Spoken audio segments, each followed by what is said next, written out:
Does such a thing as the fatal flaw, that showy dark crack running down the middle of a life, exist outside literature? I used to think it didn't. Now I think it does. And I think that mine is this, a morbid longing for the picturesque at all costs. This weekend it's my birthday, the 11th of June, it's my birthday, and I wanted to treat myself to buy myself a a birthday gift. For the next few days I'm going to go to different bookshops and browse the books. I'm going to go to my Amazon wish list and see the books that I have there. Whenever I want to buy a book, I add it to my Amazon wish list, and then whenever I go book shopping, I just check the list and see what I have. Okay, so the first two books are ones that I've been meaning to buy for the longest time. Witchcraft by Jessica Hanley and Sleep Food by Brom. These books, like these two books, are on top of my TBR. Sleep Food, I'm not going to read it until spooky season, so I don't think I'm going to buy it now, like these days. But Witchcraft, the Library of Esoterica, I really want to buy this one. I know some of the bookshops I usually go to, they have this book. There's quite a lot of books about witchcraft. Perfume by Botek Susskind. I actually bought this book for my mom years ago for St. Jordi, but she had already read it, so I gave it back and I bought her another book, but I wanted to read it, so maybe I should have kept it for myself. Encyclopedia Fairies, also the Jane Austen books. I really like these editions. Galatea by Maddie Miller. This is the Spanish edition. I saw this book on a bookstore. Illustrations were so beautiful. That's why I want the Spanish version.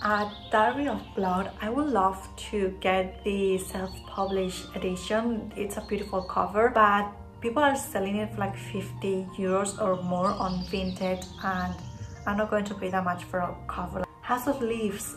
I really want to buy this one. Carmilla, it's also a book that I want to read, but I wouldn't read it until spooky season, so I'm not going to buy it now. Gabriel Garcia Marquez, and then some of these books I have already read, like for example from El Príncipe a Niebla until The Reading Girls. I've read all of these books. I just have them here because I don't own them physically. And then some mythology books. Okay, there's a good collection here of books. My mood right now is that I want to buy some spooky books, like ghost books, maybe even some mythology books. I'm going to go into the bookshop and just see what they have. The first bookstore I went to was La Central del Raval, which is located in the Raval, in the Barri del Raval. This is one of my favorite bookstores in Barcelona as well. They have a large collection of English books, and they do have a large range from fiction to non-fiction. They also have a good collection of classics in Catalan, Spanish and English. And there is this book about Sidecar, which is like a dance club in Barcelona. I've been to some concerts there. Sidecar has a lot of history in Barcelona, and I love reading about my city. So that's a book that I'm adding to my TBR. And then I found this table, which I fell in love with every single book that I saw. There were some books about the Medici, there were some books about the romantic period, like romantic paintings, and then some Italian painters and Dutch painters. There were so many, and also Frida Kahlo. And also a lot of the books that I already had on my TBR that I really want to read had the sticker of recommended by the store, so that's always a good sign. The next bookstore I went to was Llibreria Finestras. This bookstore is one of the most beautiful bookstores I've ever been to. The decoration is just so beautiful. Beautiful velvet green couches and just beautiful couches in general. They have books in Spanish, Catalan and English, and maybe in some other languages. And one thing that I love about this bookstore is that they divide everything in genres and also in different sub-genres, so you can find anything. I think it's very well organized. They also have a really good Shirley Jackson section, so that's always great to find.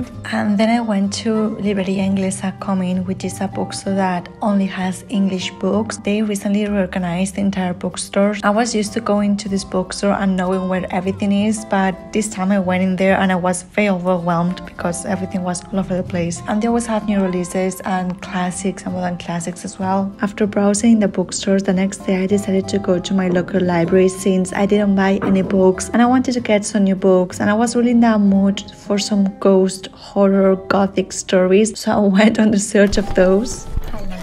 So I went to some different bookshops and I found some amazing books that I was really interested to read, but I don't know, I didn't feel the urge to buy any of those books, and I trust my instinct, so I just That was my dog. I trust my instinct, so I just decided to not buy any of the books that I saw. I went to my library instead and I hold some books. The first one is one that I actually started reading last night, and it's The English Ghost, Spectres Through Time by Peter Ackroyd. I read the introduction last night and the first few chapters of The Phantom in the House. So basically there's different sections. There's the Phantom in the House, the Wandering Ghosts, the Clerical Souls, Animal Spirits, Moving Things, Farewell, and the Living and the Dead. Inside of every single part there's just different stories related to that. If I found a story boring or I don't think it's spooky enough, I'm going to skip to the next one. This book is about ghost stories in, it's either England or the United Kingdom. Apparently, I didn't know this, is that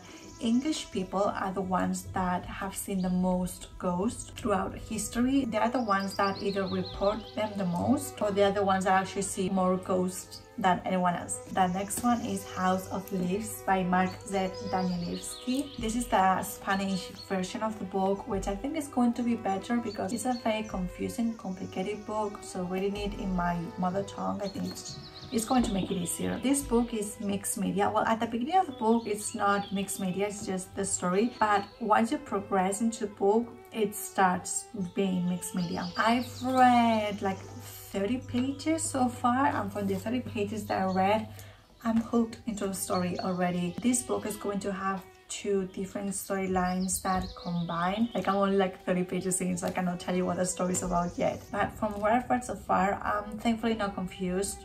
Maybe it's because I'm reading it in Spanish and not in English, but I'm liking it so far. I don't think I'm going to be able to read this book in 1 month, which is the time that my library gives me to read it. So hopefully no one asked for the book after me, so I can continue reading it. I've been meaning to read this book for the longest time, but I just didn't want to buy it in case I didn't like it. Now, thankfully, I don't have to, buy it. I can read it from my library. Then I have The Vegetarian by Han Kang. I tried reading this book before, but I wasn't in the right mindset mentally to read it because it's a difficult book. It deals with some topics that can be triggering. This is a book translated from Korean. I know it deals with the topic of eating disorders, but it also talks about more deep topics about someone that is slowly losing their minds. It's a darkly beautiful modern classic about rebellion, eroticism, and the female body. And lastly, I got The Lord of the Flies by William Golding. This edition is a penguin drop caps. It also has sprayed edges. I think this book is mandatory to read in America.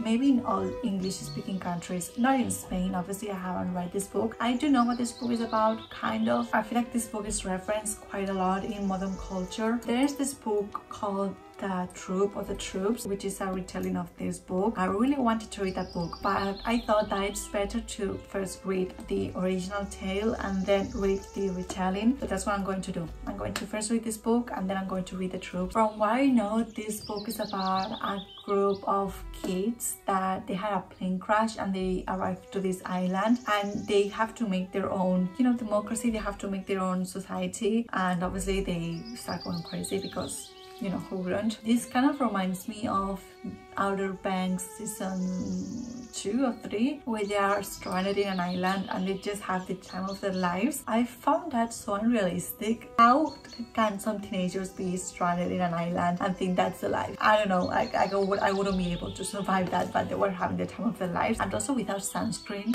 So these are the 4 books that I hold from my library. I think it's a good collection actually. I'm really happy. Thank you so much for watching this video. My birthday is so soon. I'm not mentally ready. I feel like I make a huge deal out of birthdays. A lot of people do, not only me, thankfully. But I'm trying to change my mindset that instead of getting older, I'm just celebrating that I'm here, one more year. Celebrating that I'm here, that I'm able to celebrate another year of my life, that I'm thankful that I have health, I have a lot of things to be thankful for. So yes, I'm trying to change that mindset because I feel like society makes a huge deal of growing older because of vanity issues most of the times, but I'm going to try to change that, at least for me, at least in my mind. So yes, thank you so much for watching this video, and I will see you very soon.